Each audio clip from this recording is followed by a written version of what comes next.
Recently, we've been on the struggle bus as to what we want to do.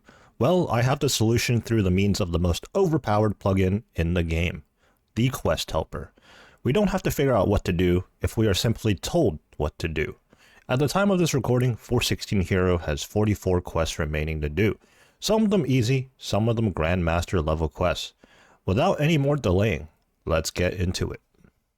First things first, we're going to be parking Wait For It, our maxed account, at the Amethyst Mines. Not that we need any more Amethyst right now at this point in time in particular, but we do need to be logged in on this account so that we have POH access on 416 Hero. I might switch up and do some other pieces of content, but Amethyst Mine is nice and chill to do, and that will allow us to have all our focus on 416 Hero.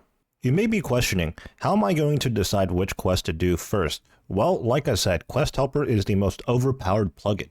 So there is a filter to order the quests in a particular order. For us, we're going to set it to Optimal Ironman. And then here in our sidebar, we can see that we're going to be doing Misthalin Mystery first, followed by the sailing quest, Pandemonium. Alright, like I said, we're starting off with Misthalin Mystery, which is actually a free-to-play quest. So here we are in Lumbridge, and we're heading south to the Lumbridge Swamp. This quest is only going to take us a couple of minutes. The rewards aren't anything too crazy. 1 quest point, 600 crafting EXP, which is actually kind of nice for us, and a couple of gems. If I'm not mistaken, this quest is actually a reference to the movies. I believe Scary Movie? I'm not too sure, actually. I'm not too familiar with them, but I do know RuneScape likes to make a lot of references, and this is most definitely a movie reference. Okay, this is a classic. How many people have tried to get this Bandos God Sword that's in this room? You know, I understand the idea behind this sequence in this quest, but it doesn't make any sense, and I somehow just messed up there, I don't know. But how does pointing a mirror make a knife that's being thrown bounce back? Oh my god, the BGS! You know, it doesn't really make too much sense. It would make more sense if it was an AGS, but she just got BGS spec'd out. Anyways, that's going to do it for our first quest. Nice and easy, only took a couple of minutes. And there we have it, our rewards. Obviously, this quest individually doesn't really add anything. In any sense, actually, it doesn't add to the lore of the game because this is, I believe, a Halloween event once upon a time. And they turned it into an actual quest. You get a little bit out of it. And the most important thing is the 1 quest point, which will add up to getting Quest Cape down the line. Actually, I don't even have the Quest Cape on the maxed account right now because honestly, they've been coming out with a lot of new quests and not all of them are relevant all the time to unlocking content, so I just haven't gotten around to doing them. So with that out the way, let's transition over to the next quest, which is Pandemonium. Now, another thing about why this plugin is so OP is that, you know, for quests, you need a lot of different items a lot of the times, right? If you open up your bank, there's actually a button that shows up, View Tab Quest Helper. And you can see that for Pandemonium, required items, we're going to need a hammer and a saw, which we already have in our bank, and we'll just pull out. While Misthalin Mystery isn't too relevant of a quest, Pandemonium is a very relevant quest because it unlocks an entire skill, the sailing skill. So let's get to it. We got to talk to Will or Anne on the Port Sarum docks. While we're on the subject of sailing, I pretty recently did the sailing grind 1 to 99 on not 1 but 2 accounts, so I'm not sure if I'm ready to go for another 99 sailing just yet, especially not a straight up 1 to 99, which is what I did prior. We'll probably take it pretty slowly this time around. I'm not going to bore you with the Pandemonium quest because really it's a tutorial quest as to how to do sailing. If you're interested in the sailing experience, and in particular day 1 release of sailing, which at this point it was a while ago now, I did document my entire process 1 to 99 on Wait For It, and the playlist or one big mega movie style video is available on the channel if you want to check that out. But nevertheless, let's get done with the quest. Again, another quick quest, only took us a couple of minutes to do, but that is Pandemonium completed. Alright, next up is Clock Tower, which honestly I don't remember too much of. I know it's a very, very old quest, but before we do that, a quick intermission to do a birdhouse run. We're still 86 Hunter, it feels like we've been 86 Hunter for quite some time now, but I promise I've been chipping away at these birdhouses.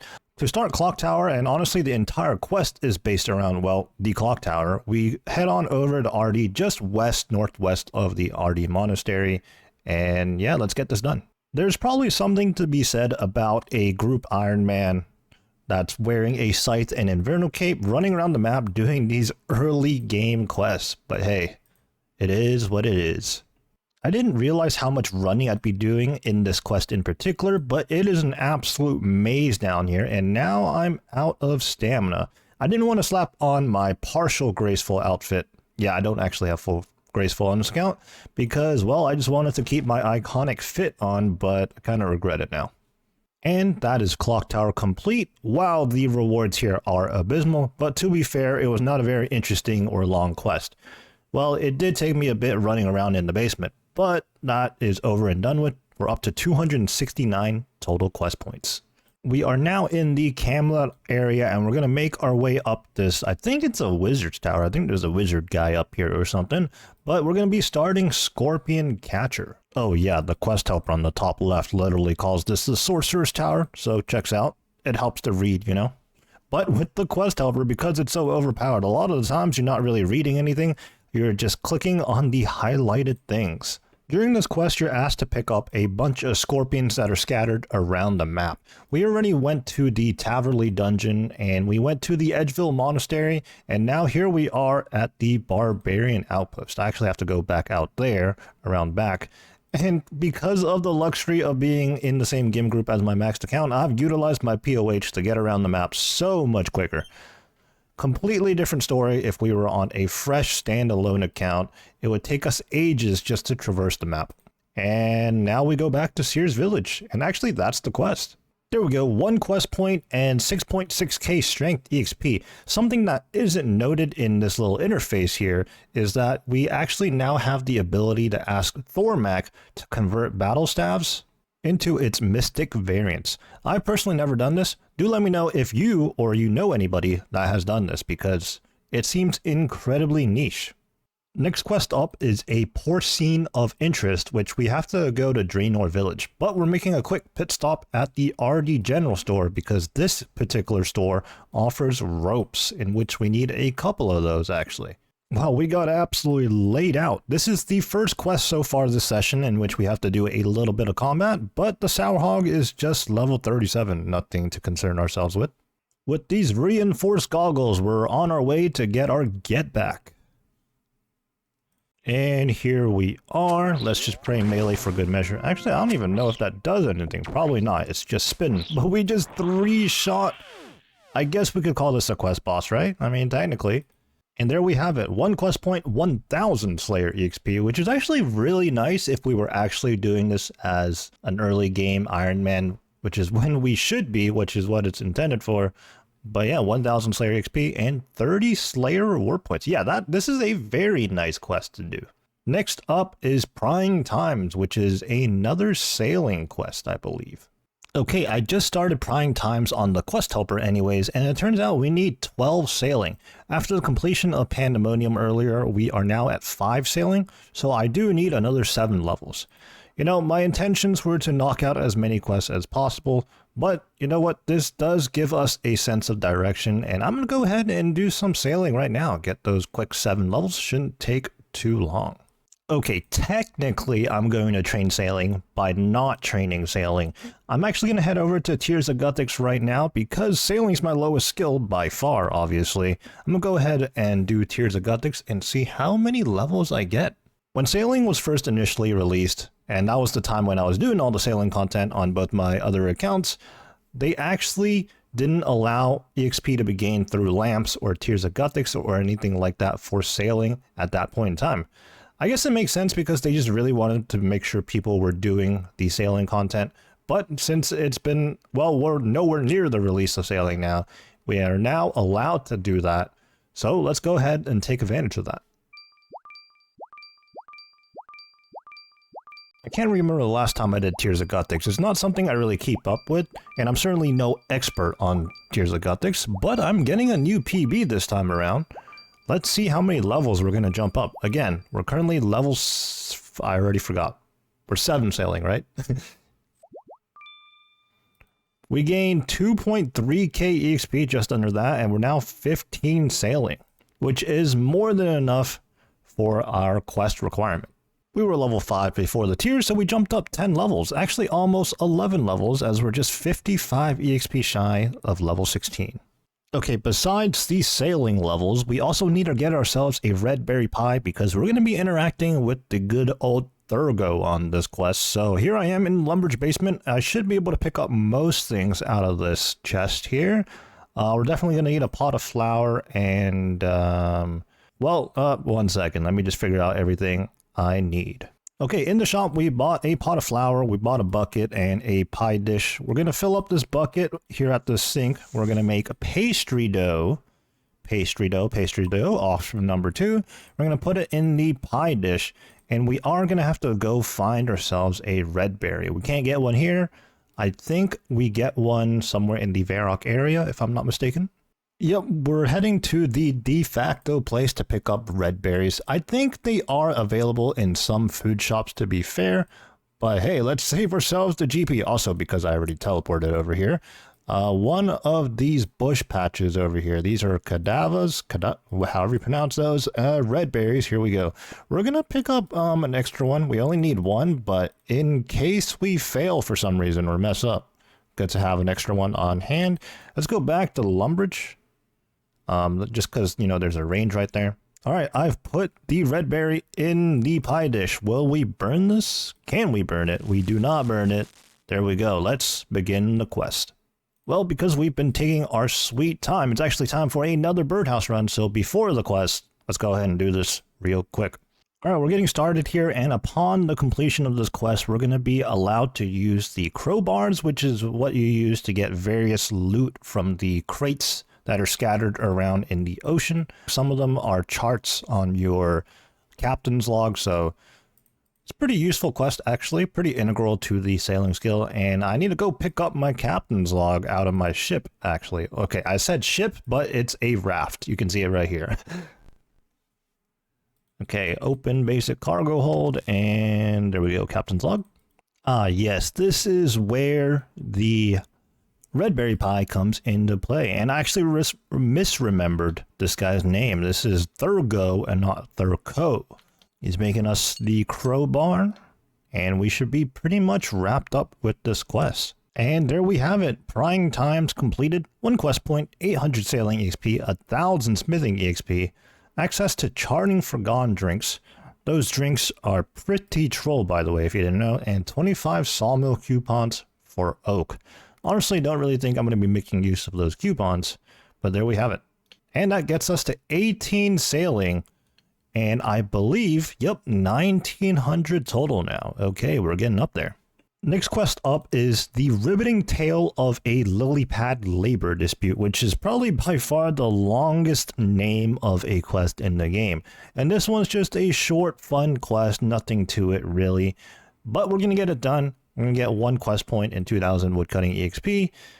And yeah, because we sorted the quest helper to optimal Ironman, right now we're getting a lot of the easy, quick quests out of the way first before we really dive in to the Grandmaster quest like I mentioned earlier. Off the top of the head, the most relevant one for us to get done at some point is Desert Treasure 2, so that we have access to all the Desert Treasure 2 rings like the Ultor, Bellator, Magus, and of course the Venator. And we are done with that. 273 quest points now. In the Alcara Desert now, we're going to get started on Sleeping Giants. Again, one of the more tutorial style quests in which it just teaches you how to do the Giants Foundry. So let's get that done. All right, this took a fair bit, and I gotta be honest, I've never done the Giants Foundry as a meaningful way of training my smithing EXP and levels. It just seems very tedious. But there we have it, another quest point, 6,000 smithing EXP, and now we can do the Giants Foundry if we want to, but I do not plan on doing that anytime soon. Up in the Fremenic area, I gotta put my climbing boots on, and we're going to be getting started on Troll Romance. I don't believe this quest in particular is too important. I think it's Troll Stronghold, which we already did, which is the more important one, Death Plateau and Troll Stronghold. But yeah, we're going to get done with Troll Romance. This does unlock the sledding route from the Troll Weiss Mountain area, which I believe is a clue step of some sorts. And for longtime viewers of this channel, you know I don't really do clues, but for clue doers, I guess this is relevant. This particular instance of the quest is a good indication of just how overpowered the quest helper is. I have a laundry list of items to get for this NPC Dunstan here, but I already got it because, well, the quest helper told me to get all these things for this sled. You know, now that NPC dialogue is like, where can I get wax from, swamp tar, what else do I need? But I already have everything. So all we have to do is use swamp tar with the bucket of wax. The NPC, or I should say the quest helper, is even highlighting everything in my inventory. And there we have it. We're making the sled. And let's continue with the quest. Troll Romance completed. 2 quest points this time. Wow. Okay, this quest did take a little bit longer, I suppose. A lot of running around. 8,000 agility XP, so it shows that. So we started out with 44 quests to do, and now we're down to 35 quests to do, which means we've done a whopping 9 quests. I'm going to take a little bit of a breather here and just do some laps around the Priff course. We are currently 79 agility and just 43k EXP away from 80. We could possibly get that, and then maybe we'll get back to doing some more quests. And I suppose this is as good of a time as any to check in on Wait For It here, because I did mention we were doing some amethyst mining in the background, and we're up to almost 1,800 amethyst dart tips right now, which is not too bad. I didn't put too much focus into it. I probably had a lot of idle time, but again, we're mostly just keeping the account online to gain POH access. It's been a little bit, but here we are finishing up this lap, and we're going to be 80 agility. You can now use the Relica course and the Taverley Dungeon Spiked Blades jump. Okay, the more relevant thing here is the Relica course, in which I haven't completely decided yet. This wasn't something I was thinking about, but we probably should be moving to the Relica course now. We do need more Marks of Grace. Like I said earlier, I actually don't have the full graceful outfit, and at this point it's just a matter of completing the set, which I do want to do at some point in time. And with 80 agility out the way, back to the questing we go. And the first thing on the list now is Ethically Acquired Antiquities, a quest that I am 100% confident I have not done before. This is one of those newer quests. Well, it's not so much new anymore, but I guess, you know, in the grand scheme of things, it's a newer quest. And I have not done this quest on any account, so we're doing this for the first time. But I think it's a nice, quick, and easy quest to do. I sort of skimmed through this dialogue in this quest, and I think it's a bit of a reference to real life in how people will steal from museums or steal like cultural artifacts from countries and then have them in their own museums and whatnot. You know, Jagex does a lot of these things. I think the, I forget the quest name, Cold War, I think, with the penguins. I think it's like a reference to the KGB. And obviously the quest earlier we did, the one we started with, Misthalin Mystery, was a reference to a movie franchise. So yeah, quests are pretty cool in this game, honestly, if you do take the time to actually pay attention to them, especially the ones that are in more recent times. Admittedly, some of the old ones, for example, when we did Clock Tower, it was just a very tedious quest, but newer ones for sure are always enjoyable. But there we have it, just a quest where we ran between this museum to the Varrock Museum. 1 quest point, 6,000 thieving EXP, and 5,000 coins. Again, one of the quests that are actually, you know, 0 requirement. Very nice to do early on a new account. Next up, we're going to keep ourselves in Varlamore, actually, and it's going to be Twilight's Promise. I believe this is a prerequisite to maybe the Peerless Moons quest. I'm not quite sure. It is pretty relevant, though. I know that. Let's take a look. Yeah, I think it's a lead up to Peerless Moons, I want to say. Indeed it is. And while we have access to all the Moons gear on this account, and obviously we've been using it a lot, it's our best available gear, I never actually earned it on this account. I did the entire Perilous Moons green log on Wait For It. Perhaps in the future we might revisit the Perilous Moon so that we can earn it on this account as well. And that way we'll have 2 sets of all the gear and we won't have to trade back and forth. Well, the only gear I have to trade back and forth is the Blood Moon set specifically. The maxed account has no use for the Eclipse or the Blue Moon. For this part of the quest, we're making our way to the Colosseum.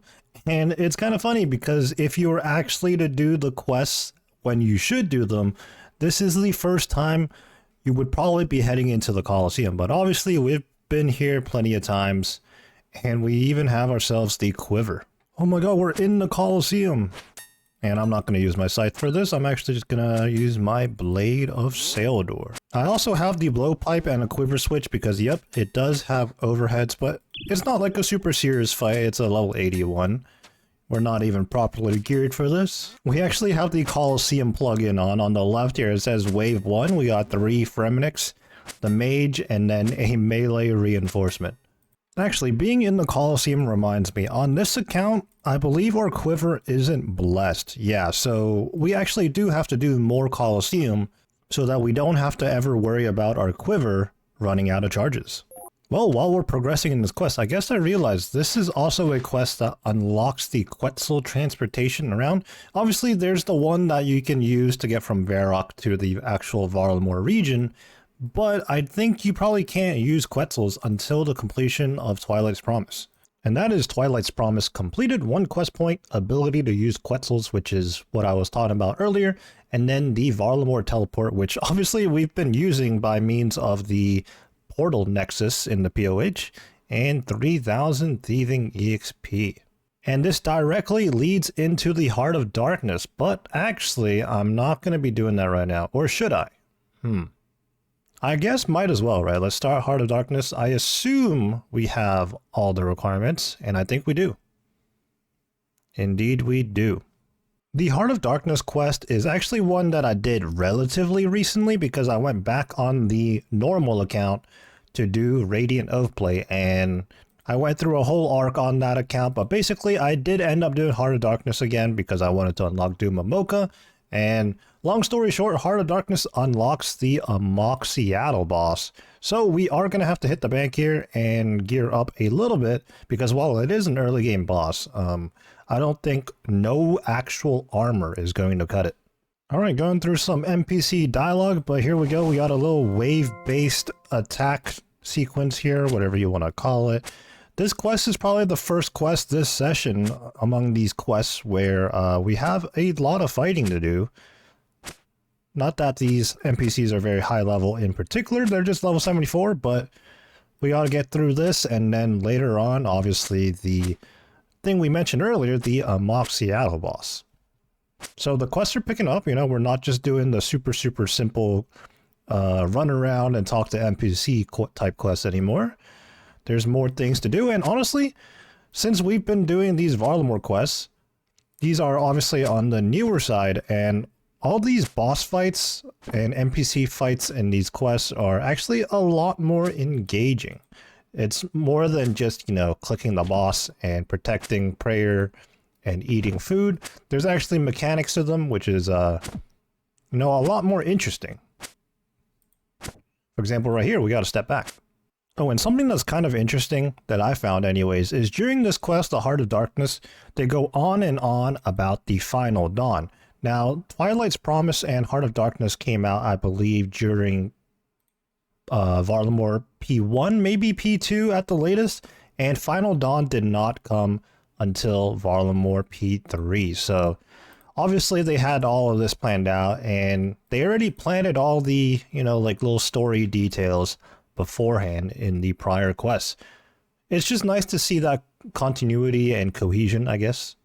And here we are towards the end of the quest. There's Amok Seattle. Soon as this cutscene's over, let's make sure we get into the right gear. I didn't fully gear up, but I did at least bring the Blood Moon top and legs, which should be more than enough. A couple of prayer potions and some Karamwans. If you've been watching the recent few videos, you know I have a very healthy supply of Karamwans. We're definitely in no shortage of those. But let's get our scythe on as well. And this should be a quick fight. I did realize I didn't bring like a combat pot or anything like that, but we'll be okay. And there we have it. Okay, all we have to do is return back to the city of Varlamore, I think, right? The palace, yep. Okay, let's go ahead and use the POH so we can get back there quicker. We have to restore our stats anyways, and then wrap up the quest.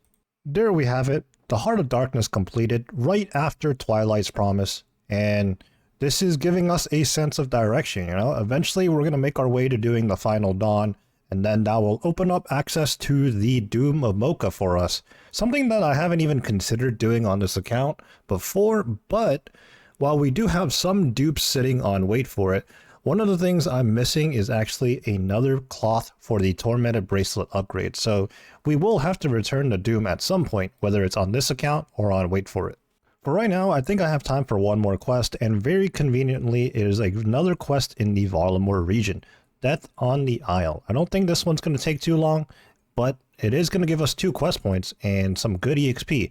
The last few quests we've done have actually started ramping up in the EXP that we get and in a multitude of different skills. So the quests are definitely picking up, and the unlocks we're getting from these quests are actually more and more important. So feels good that we're making some progress. But without standing around any longer, let's get it moving and get started on Death on the Isle. For Death on the Isle, we are essentially undercover. We're pretending to be a butler right now, and we're solving a murder, I believe. Again, with the newer quests, they're always a lot more interesting, and this is coming from someone that's not really necessarily a quest enjoyer. I really just do the ones that are necessary for any progression I want. I'm very PVM orientated. I know there is a subsection of the player base that is always very excited for a new quest, but that's not me. But even then, I can say that these newer quests, they've really raised the bar as to what you should expect from a quest. And I guess most of my, I wouldn't say dislike, but I was never really attached to quests because, well, those old ones are just really boring and tedious, you know? But these newer ones, not so much. And that is Death on the Isle completed. We get a whopping 10,000 thieving XP, although that's not relevant to us right now because we hit 99 thieving a while ago. But agility and crafting XP is pretty nice. And ability to use a costume needle. I'm actually not too familiar with that one. But yeah, we did a lot of quests this session. I think easily over 10 of them. And some of them pretty big, gonna lead to more quests like the Final Dawn in the future. And of course, we were able to get so many quests done and out of the way with thanks to the quest helper. It just helps speed things up a lot less reading you have to do and a lot less problem solving you have to do, which is a good and a bad thing. If you're playing old school RuneScape for the first time, I highly recommend that you don't use the quest helper because that might take away from the enjoyment of the game. Or maybe it won't, but ultimately quest helper is optional. And for someone that has done a lot of these quests multiple times already across different accounts, it is nice to get these quests done with quicker so that I can get to the things that I really want to do. Although ironically, you know, I did use the quest helper because I had no idea what I wanted to do. And in doing these quests, it kind of does give me a sense of direction. Now I'm thinking ahead of the Colosseum, blessing my quiver. Ironically enough, when I did Twilight's Promise and the quest took me over there, I remembered that my quiver wasn't even blessed on this account. And also the Doom of Mocha and how we need a second piece of cloth. That's something to think about in the future for me. So at least now I have a sense of direction, and I still do have many more quests to do. So we do have a game plan moving forward now, which is all I was really asking for. Well, I'm going to go do a birdhouse run and then get off the game for a little bit, and I will catch you guys on the next one.